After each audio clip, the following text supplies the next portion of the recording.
Political turmoil in Israel is putting prospects for a peace plan with the Palestinians on hold again. Jared Kushner has been tasked with working out a deal.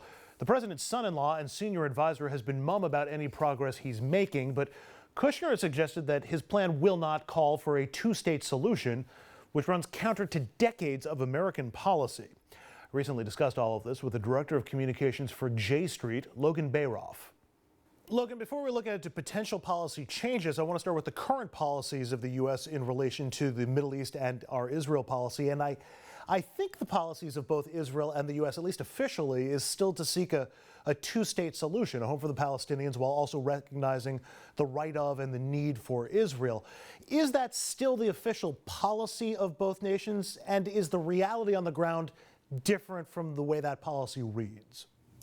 Well, it's actually very hard to say. That has traditionally been bipartisan U.S. policy under presidents of both parties. It's been something that Israeli prime ministers have pursued. But under Prime Minister Netanyahu and President Trump, we've seen pretty clearly both the U.S. and Israel actually move away from the two-state solution. The Trump administration no longer will confirm that it supports a two-state solution. It was reported just this week that the Israeli government was actually lobbying against a resolution in Congress that would have stated support for a two-state solution. They've made pretty clear that they're not interested in a Palestinian state. They're interested in permanent control over the West Bank, a permanent occupation, maybe even annexing pieces of the West Bank. And that's a policy that the Trump administration has been pretty enthusiastically green-lighting. They have been taking step after step that seems to indicate that they are not interested anymore in a two-state solution, but they're interested in helping Israel to sort of maintain that permanent occupation control, no matter what the damage is for the long-term interests of Israel, the long-term interests of the United States, or certainly the interests of the Palestinians. Before we, either in this interview or as a nation, move off of the two-state solution as an idea, sell it to me. Why does a two-state solution work? Well, this is a difficult conflict, but the only viable solution that gets both parties what they ultimately need and deserve is the two-state solution, an independent state of Palestine living in peace and security alongside a state of Israel. Without the two-state solution, you basically have the crisis that you have now, where you have Israel now maintaining over 52 years of occupation in the West Bank, Israeli settlers who have full Israeli citizenship and voting rights living alongside millions of Palestinians who can't vote, don't have freedom of movement, live under military rule, and you have the conflict that leads to loss of life and suffering on both sides. To resolve that, you need to separate these two peoples into two separate states. That was the original idea behind the UN resolution that created Israel in 1948. That is the way that the Israeli security establishment and the U.S. security establishment and the international community will tell you is the best way to keep Israel safe. Give it clear, secure, defined borders alongside a state of Palestine, and ensure that it can remain a democratic homeland for the Jewish people. If you give, without a two-state solution, you have, an increasing situation where you have Palestinian suffering, you have Israeli suffering, and you certainly don't have, equal rights for the Palestinians. It's not tenable, and the only way to resolve this, as difficult as it is with that separation and with two separate states. And that makes sense with what I've heard and what so many people have said over the years. But let's face it, Israel is our strongest ally in the region, maybe in the world.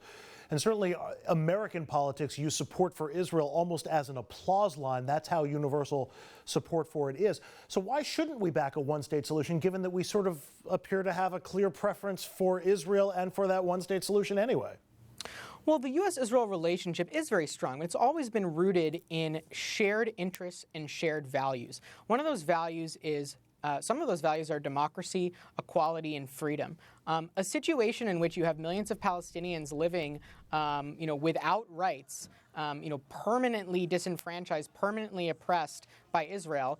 That's not a situation that is consistent with our democratic values or with the democratic values in Israel's Declaration of Independence. It also is a situation that's just going to lead to further conflict getting worse and worse, which destabilizes the entire region, which is damaging for Israel, certainly, harms Israel's interests, and harms our long-term interests. So I think it's important for politicians to understand that you can be supportive of Israel without supporting the very, very dangerous policies of its current government and of our current administration. And, J Street, my organization, has commissioned polling of Democratic primary voters just a few weeks ago, and we found that 75% of Democratic voters, found that wanted a candidate who would support a presidential candidate who would support both Israelis and Palestinians, and over 80% said they don't see any contradiction between being pro-Israel and being critical of the policies of the Israeli government. I think that's a very, very important distinction that more and more political leaders are starting to recognize, that supporting everything that Benjamin Netanyahu does and everything that Donald Trump does to help him is not actually good for Israel or for the United States in the long run, and it's not consistent with our values. And I hope we'll be able to get into that in a little more detail in just a minute. But there is domestic politics at play here. Most people just think of it as a foreign policy issue. Clearly, Netanyahu and Trump both think a strong Israel policy is good for them both domestically. I'm wondering how much of this Kushner plan we expect is going to be based in terms of foreign relations and international diplomacy needs, and how much you think is going to be based on the individual political motivations for both Netanyahu and Trump. Yeah, absolutely. I think it's about 100% the latter, based on everything we've seen so far. If this administration came into office and genuinely wanted to bring about Israeli-Palestinian peace, genuinely wanted to help stabilize the Middle East, they've done everything the precise wrong way. They've done precisely the opposite of what you would have counseled them to do. Steps like unilaterally recognizing full Israeli sovereignty in Jerusalem without any nod to the Palestinian aspirations to have a capital in that city, steps like slashing millions of dollars in humanitarian aid that go to the Palestinian people, closing the Palestinian mission in Washington and the U.S. consulate to the Palestinians in Jerusalem. Just step after step that seems designed to basically sort of fulfill a right-wing Israeli wish list. And as you said, just hand Prime Minister Netanyahu political gifts, which in turn I think the Trump administration believes helps them with their hard right base. And we've seen again and again on a number of issues, the only thing they really seem to care about is their hardcore base voters.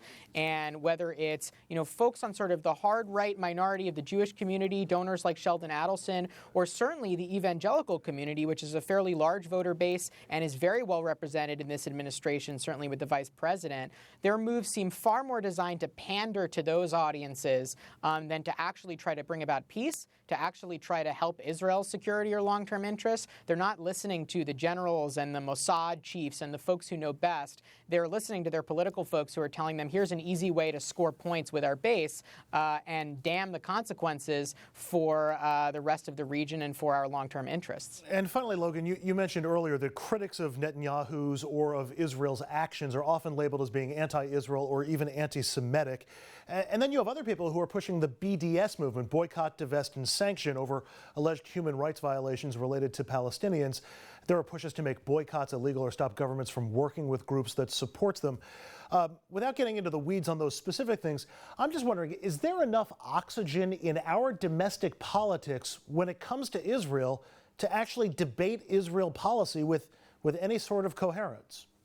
Well, it's a great question. It's definitely very, very difficult because while we want to have a really open policy debate about these issues, about what is the best course for the United States to take to actually, again, advance our own interests and values and help people on both sides of this conflict, the reality is that it's often turned into degraded into sort of a partisan weapon for mudslinging. And, people who don't want to have an open debate about Israel, who don't want to see a serious criticism of the policies of the Netanyahu government, are very quick to throw out really dangerous weaponized allegations of anti-Israel or anti-Semitic.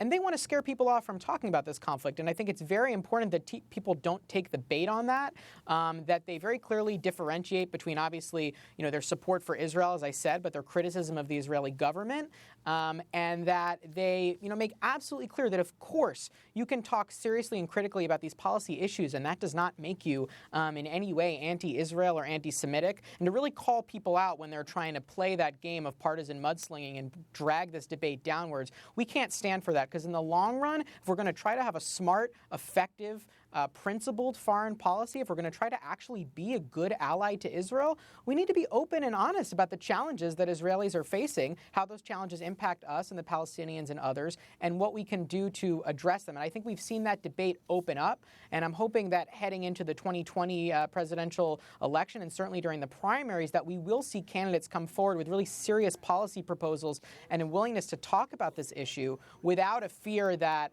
they're just going to be attacked and that there's going to be some kind of political consequence. Because again, the polling shows people want to see an open discussion on this, and they actually have nuanced views that don't correspond to the easy stereotype that if you go out of line on this issue, you're going to bring on yourself some sort of political damage. The polling really does not bear that out. Well, I think it is a critically important conversation to have, and one that we haven't been having in this country. And so, Logan Bayroff, J Street Director of Communications, I thank you for participating in the conversation with me. Appreciate it. Thank you so much for having me. Up next, Israel was formed out of the ashes of the Holocaust. In the 1930s, many countries, including the United States, were reluctant to take in Jewish refugees who were desperate to flee Europe and the Nazis. The author of a powerful new book on that period joins us right after this.